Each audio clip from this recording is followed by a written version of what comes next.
ngo yimenyesha makuru bikorera mu Burundi barakwiye kwitwararika ko abakozi baronka uburyo bubatuma barangura neza umwuga wabo. Ivyo bikaba vyavuzwe n'umushikiranganje ajejwe kumenyesha makuru aho ni mu gihe yararamutse yugurura radio nshasha ikorera mu ntara ya Cibitoke. Abarundi bobo bakabona ko leta ya CNDD-FDD iriko irakora ibishoboka vyose ngo igwize igitigiri c'amaradiyo akorera mu kwaha kwayo. Umugambwe CNDD urongowe na Leonardo Nyangoma wagize icushikiriza ku mazu amazi imisi abomogwa mu gihugu cose. Uyo mugambwe ukamenyesha ko wababajwe cane nk'uko vyabaye no ku banyagihugu bose muri rusangi n'inyifato y'ubunyamaswa mw'ibomogwa ry'ayo mazu bikozwe n'imigwi y'imbonerakure. N'abanyagihugu bamaze imisi bakurikiranira hafi ibiriko birabera mw'ishirahamwe ryo gutumatumanako amakuru Onatel bavuga ko ryo barisigaje igihe gito rikugara. Iryo naryo ngo rikazoba rikurikijwe ayandi mashirahamwe menshi yugaye kubera guhomba biturutse ku matungo yayo yanyonowe n'abategetsi. Hari umupolisi wo muri Jemir yaraye yiyahuye akoresheje igisasu ntezwa ntoki grenade mu rurimi rw'igifaransa. Bikaba vyabereye ku mutumba Nyabubuye komine Musongati intara ya Rutana. Abanyagihugu bo mu Rutana bakaba basaba ikugwa mu banyagihugu ry'ibigwanisha. Kuri mikro ijwi mwumva ni ry'amahoro Patient na muhinga bw'ivyuma harisha Senemani Rakiza idonido ryaya hamwe n'ayandi turikurikirane mu kanyisase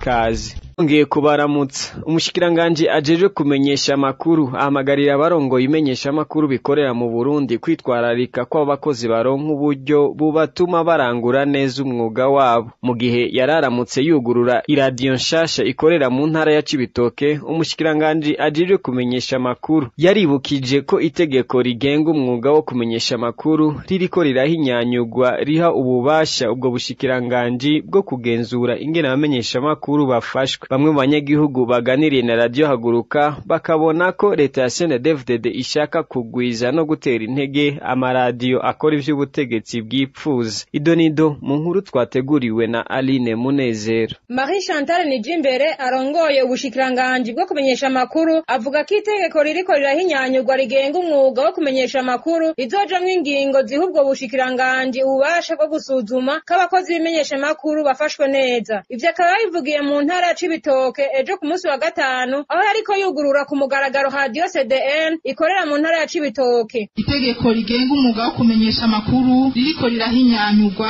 tuzoshiramo ingingo ziduha uburenganzira bwo gusuzuma neza ko abakozi bafashwe neza, ko abakozi bisunga amategeko agenga umwuga. Ayo mategeko rero turahamagarira radio kuyagira gwabo bayagire nkama kugira ngo abamenyesha amakuru babashe gutanga inkuru zo kwizegwa. Marie Chantal Nijimbere atera kamo abarongo imenyesha makuru bikorera mu Burundi kudakoresha abakozi badashoboye guhemba kugira ngo bavuge ibiteza imbere abanyagihugu. Muzokoresha abamenyesha makuru mudahemba babakorera bushake bagenda barasabiririza bavuga inkuru y'uwabavunye inyota gusa utapfumbatishije bakavuga ko atankuru irimo. Abene igihugu ibimenyesha makuru n'abamenyesha makuru ni mwebwe mu bihakazi, nimwe muri bashe buja bavyo babwirizwa kuvuga ivyo mwavuganye, bakabwirizwa kuvuga ivy'iterambere bibanywanisha nibibaha amakuru yo kwizera kandi bibafasha kwiteza imbere. Ku ruhande rw'abanyagihugu umushikiranganje Nijimbere abasaba gukorana neza n'abamenyesha makuru mu kubaha amakuru bakeneye maze ngo bamenyekanishe ibikorwa vyabo. Murahamagawe kutabima amakuru, kutabankira kubasanga ku kivi kugira ngo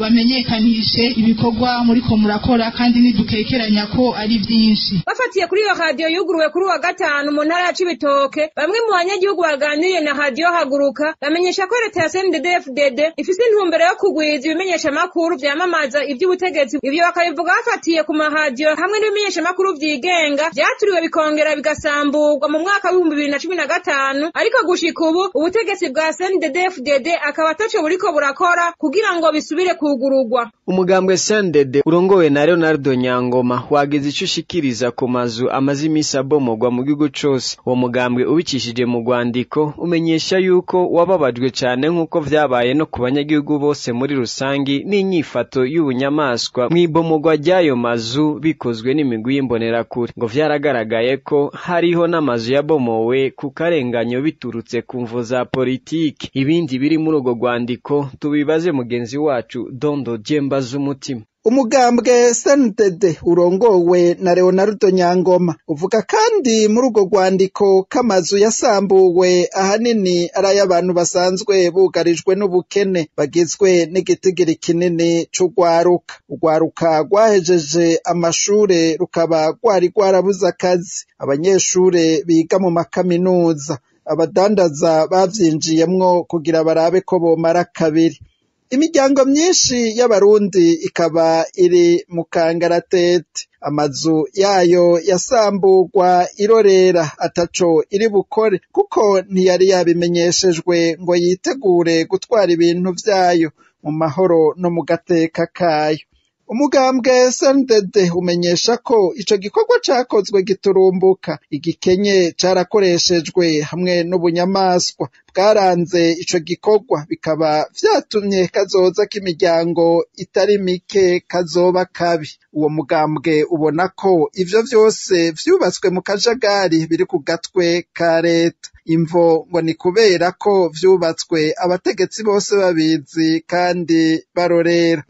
Umugambwe CNDD ubona ko leta yakosheje cane n'ibigirankana mu kuba itashoboye gukinga no kubuza izo nyubako. Abategetsi bose uko bagiye bakurikirana harimwo nabo mu mugambwe CNDD FDD umaze imyaka irenga 15 utegeka wonyene, bategerezwa kubibazwa ubwa mbere.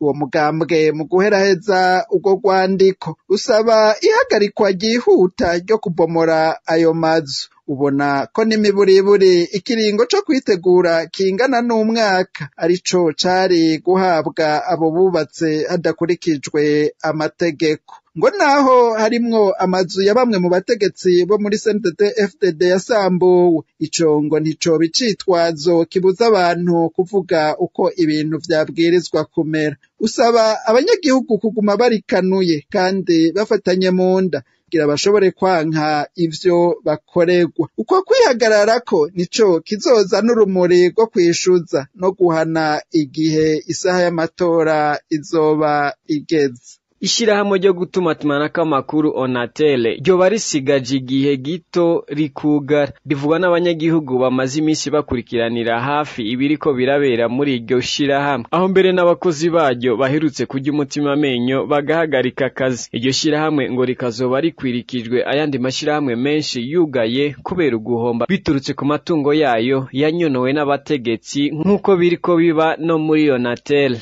Idonido mu nkuru twateguriwe na Jeanette Kamikazi. Inyuma yaho kuri uyu wa gatatu heze abakozi b'ishirahamwe ryo gutumatumanako amakuru Onatel, ishirahamwe risanzwe ryegukira leta y'u Burundi bahagarikiye akazi mu kiringo c'iminota 30 mu ntumbero yo kugaragaza akababaro bafise kuba bamaze amezi ane yose bataronswe imishahara yabo. Abatari bake batanguye kwibaza ko iryo shirahamwe rya leta nka Onatel ryoba ryahomvye, eka mbere ngo ko ryoba rigiye kugara rigahamvya yandi mashirahamwe atari make nka Sodeco, Sogestare hamwe na Kotebu, eka mbere ngo n'ayandi amaze kuzimangana mu Burundi. Byari bisigaye bitakivugwa canke ngo hagira bubahuka kubikora, ariko abakozi barenga 50 b'iryo shirahamwe Onatel barariye umutima amenyo bati n'ubundi ntaho dukiriye, barugariza ibiro vy'umuyobozi mukuru w'ishirahamwe Onatel kuri uyu wa gatatu. Abo bakozi bakaba mbere baramenyesheje imbere y'ibimenyesha makuru vyari vyahishikiye ko bagomba gushikana ijwi ryabo kure mu ntumbero yo kwerekana ibibazo bikomeye bariko baracamwo byo kuba baheraniwe imishahara y'amezi agera kuri 4 yose. Umwe muri abo bakozi akaba yarasiguriye ibimenyesha makuru ati nugure twamugina, tumaze amezi 4 yose tutaronswa agashahara kacu. Birababaje uravye kuntu ubuzima buzimvye mu gisagara, ikibabaje gusumba umukoresha wacu mengo ntaco bimubwiye. Rugaye twamugina. Reka dukurikira umwe muri abo bakozi hari gihe yariko aravyiganira ibimenyesha makuru vyari vyahishikiye. Icatumye tutaja mu mirimo nk'uko byari bitegerezwa nuko abakozi tumaze amezi 4 tutaronka agahembo kacu. Uguma dukora dutonda misi yose, ingorane ziriho nyinshi uko nk'abapanze amazu benshi bari muri sentare ko bibaza yuko umukoresha aduha agahembo panze umubwiye ko umaze amezi 4 ntabyo ushobora kuvyunga, ugatonda misi yose. Aho hose no muri NSS ntibakidukotiriza ivyo vyose na mituwele nuko nyene.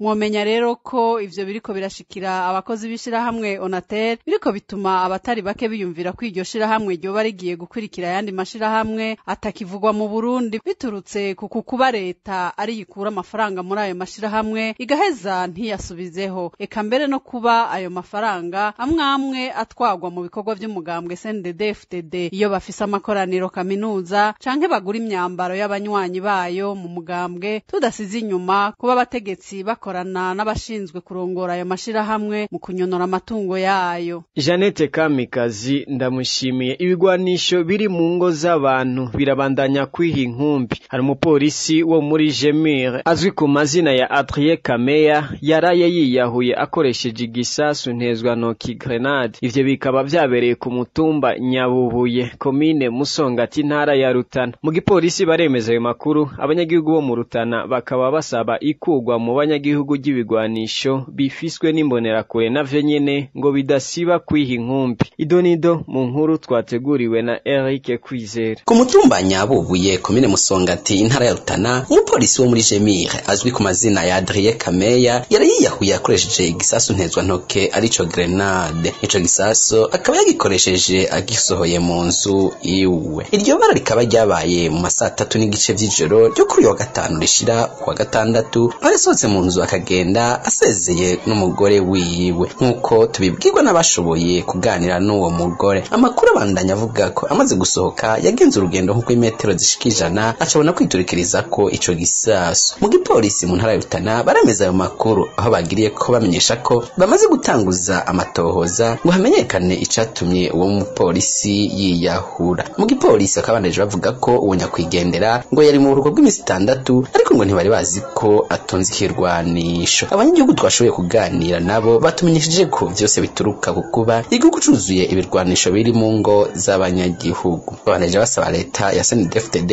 gukura ibirwanisho mu banyagihugu ngo kuko arizi neza abo yabihaye, ngo nayo ahandi ho ivyo birwanisho bizokomeza kwiha inkumbi mu gihugu.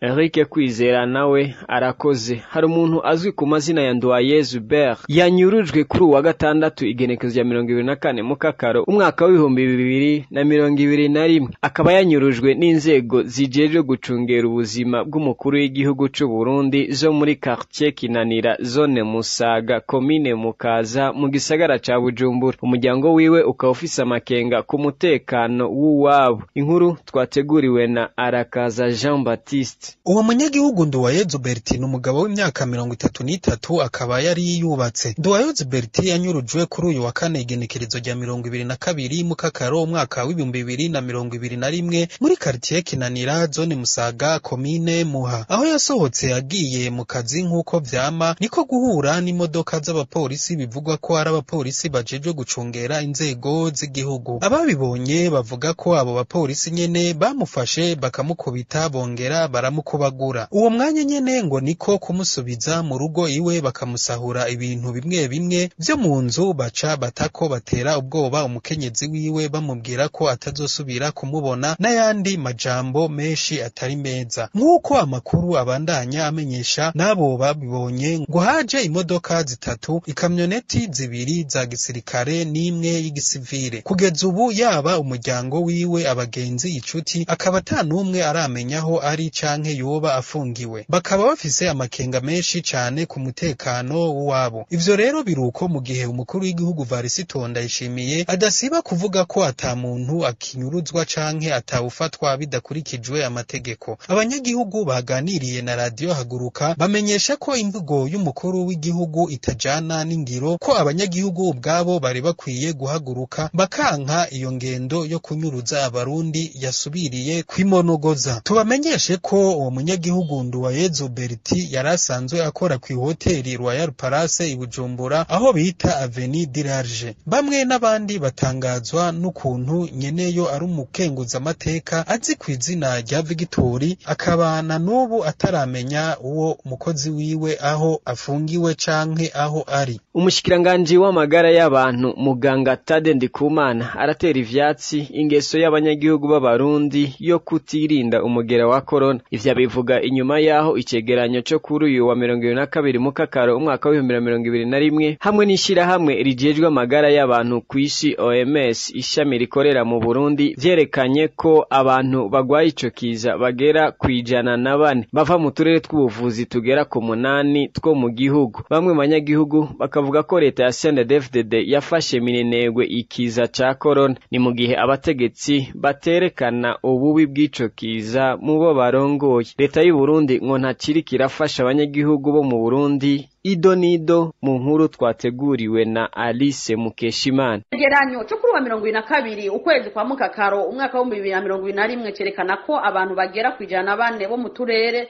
tw'ubuvuzi tugera ku 8 ko harimo abagwayi b'umugera wa coronavirus. Abo bagwayi bakaba barabonetse inyuma y'ibipimo bigera ku 110 by'abantu bapimwe, basanga harimo abagwayi bagera ku 104. Akarere k'ubuvuzi kabaye akambere mu bafise abagwayi benshi akaba ari akarere k'ubuvuzi ka Kiremba mu ntara ya Ngozi, habonetsemwo abantu 39.